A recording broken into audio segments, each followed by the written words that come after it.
Shalom frères et sœurs en Christ, je suis le pasteur Mohamed Brado et bienvenue à la menue de l'évangile chez vous. Et en ce jour, je suis avec le pasteur Alex Damaso.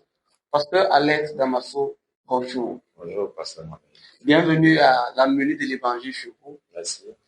Et nous aimerons que vous puissiez nous entretenir sur la Pâque et ses implications. La semaine dernière, nous avons célébré la Pâque. Nous aimerons savoir ce que c'est que la Pâque et quelles sont ses implications dans la vie d'un croyant et même pour un non-croyant. Merci de m'avoir passé la parole. La Pâque, l'un d'être une fête qu'on célèbre chaque année, l'un d'être une fête qui a été connue dans la Bible depuis des décennies. La première fois, cette fête a été fêtée en Égypte avec les enfants d'Israël. C'était une institution que Dieu les avait donnée. Ils devaient prendre un agneau d'un an, immoler cet agneau, faire rôtir cet agneau. Les instructions, les prescriptions étaient fermes. Ne pas faire bouillir la viande, ne pas rôtir à demi-cuit, mais rôtir un agneau d'un an. Cela prouve la maturité de cet agneau. Le manger avec un pain sans levain, avec des herbes amères.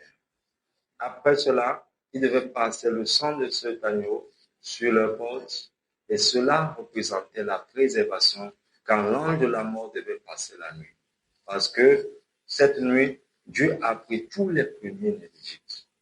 Mais à Goshen, les enfants d'Israël étaient préservés. Wow. C'était la Pâque de l'Éternel. C'est une fête de préservation. Merci. Où la mort devait passer au-delà d'eux. Aujourd'hui, cette fête a parcouru des siècles, a parcouru des décennies. Aujourd'hui, Christ, la Bible nous dit, 1 Corinthiens 5, verset 7, Christ, notre Pâque, a été immolé. Wow.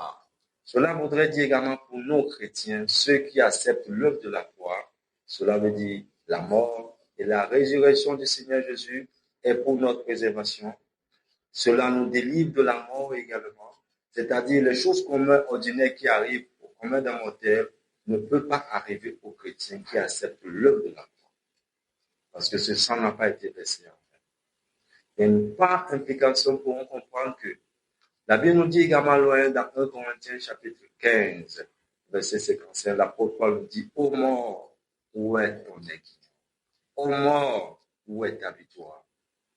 Grâce soit rendue au Seigneur Jésus, mais grâce soit rendue à Dieu qui nous donne la victoire par notre Seigneur Jésus-Christ. Amen. C'est-à-dire par la mort et la résurrection du Seigneur Jésus, nous avons la victoire avec lui, nous étions morts avec lui et nous sommes ressuscités en nouveauté de vie avec le Seigneur Jésus. C'est un programme que Dieu a déroulé depuis l'Ancien Testament et aujourd'hui cela s'applique en nous.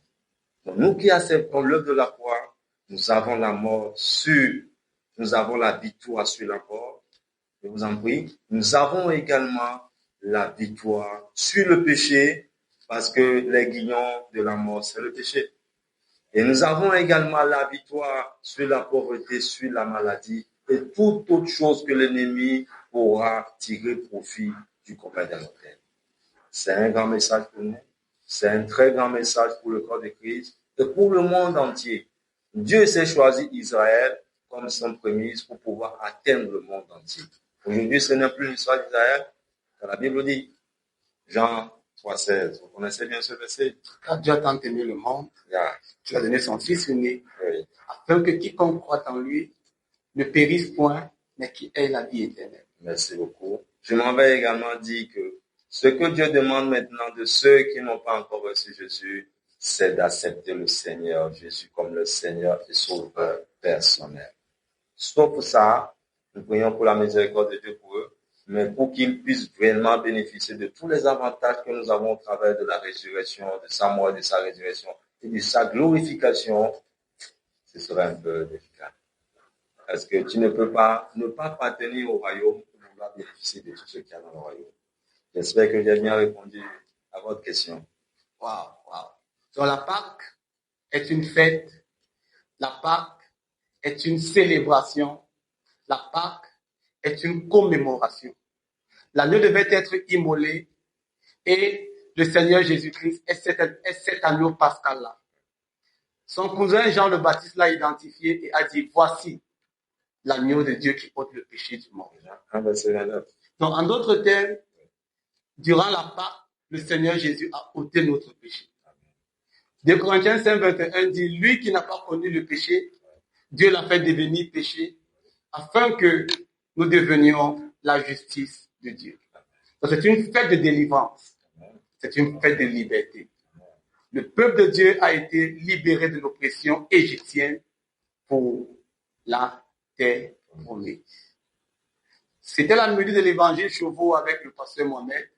Et nous sommes reconnaissants au pasteur qui était avec nous et qui sera avec nous et qui va nous entretenir à une prochaine vidéo d'enseignement.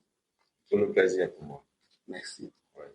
Que le Seigneur te bénisse et rendez-vous à une prochaine vidéo. Merci. Sois béni, shalom.